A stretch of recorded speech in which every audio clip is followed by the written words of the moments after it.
Hi guys, there was some confusion on my last video on making wainscoting, and let me just show you real fast.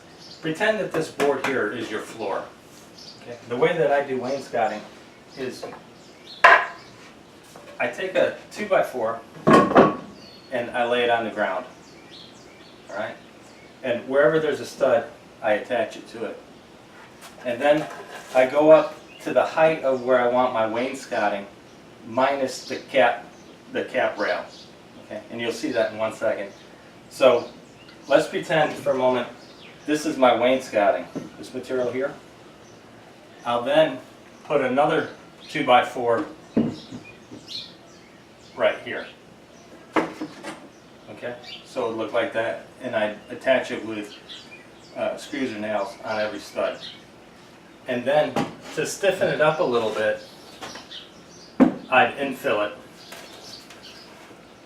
with studs like that every so often. And if you're worried about, and the reason why I said every so often, you can go every 16 inches, 24 inches.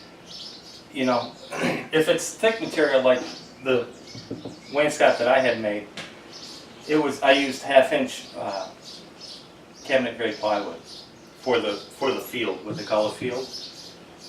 But if you're going to use something thinner, you want to have some supports in between.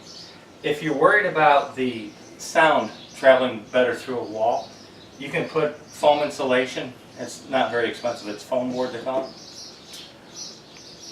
And that would handle that. Now, to give you an idea of what I was talking about,